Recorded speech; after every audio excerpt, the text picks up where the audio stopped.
Hello friends, welcome to my channel. இன்றைக்கி நான் உங்களுக்கு புளி சாதம் எப்படி செய்கிறதுன்னு தான் காமிக்க போகிறேன்.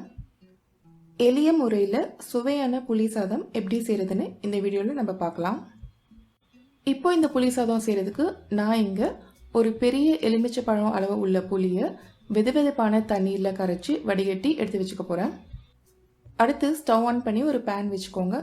இதில் 1/4 கப் அளவுக்கு நல்லெண்ணெய் விட்டு சூடு பண்ணிக்கோங்க.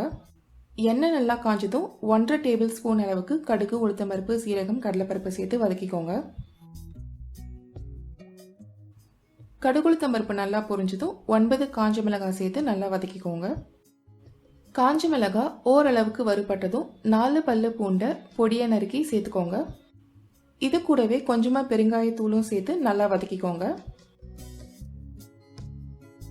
பூண்டு நல்லா வதங்கினதும் 1/2 டீஸ்பூன் அளவுக்கு மஞ்சள் தூள் சேர்த்து நல்லா வதக்கிக்கோங்க. இப்போ இதில் கொஞ்சமாக கறிவேப்பிலை இலையும் சேர்த்து வதக்கிக்கலாம். கறிவேப்பிலை நல்லா வதங்கினதும் இதில் இப்போ 1/4 கப் அளவுக்கு வறுத்த வேர்க்கடலை சேர்த்து நல்லா கிளறி விட்டுக்கோங்க. வேர்க்கடலையை நல்லா கிளறி விட்டதுக்கு அப்புறமா இதில் இப்போ 1 டீஸ்பூன் அளவுக்கு வறுத்த வெந்தயத்தோட பொடியை சேர்த்து வதக்கிக்கோங்க. இதில் இப்போ நம்ம ஏற்கனவே கரைச்சி வடிகட்டி வச்சிருக்கிற புளி கரைச்சலை சேர்த்துக்கலாம்.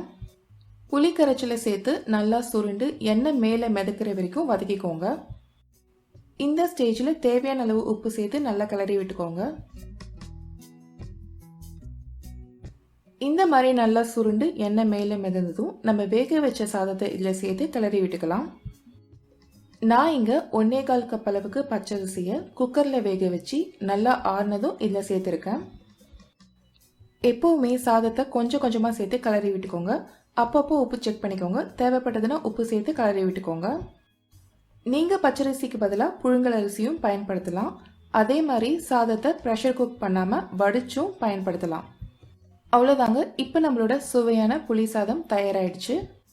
இந்த புளி சாதத்தை நீங்கள் உடனே பரிமாறாமல் ஒரு 1/2 மணி நேரம்க்கு அப்புறமா நீங்கள் பரிமாறினீங்க அப்படின்னா டேஸ்ட் ரொம்ப அருமையாக இருக்கும்.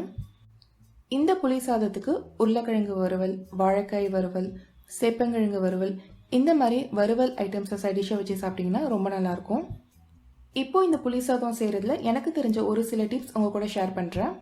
ஒருவேளை நீங்கள் புளி சாதம் செஞ்சு முடிச்சதுக்கப்புறமா புளிப்பு ரொம்ப ஜாஸ்தியாகவும் காரம் ரொம்ப கம்மியாகவும் இருந்ததுன்னா நீங்கள் உங்களுக்கு எந்த அளவுக்கு காரம் தேவையோ அதுக்கேற்ற மாதிரி நீங்கள் பச்சை மிளகாவை கீறி மிளகை நல்லா இடித்து எண்ணெயில் நல்லா வதக்கி புளி சாதத்தில் மிக்ஸ் பண்ணிக்கோங்க. நீங்கள் பச்சை மிளகாவுக்கு பதிலாக காஞ்ச மிளகாவும் சேர்த்துக்கலாம். இந்த மாதிரி எண்ணெயில் வதக்கி நம்ம புளி சாதத்தில் கிளறி விட்டோம் அப்படின்னா புளிப்புக்கு ஏற்ற மாதிரி காரம் நமக்கு புளி சாதத்தில் கிடச்சிடும்.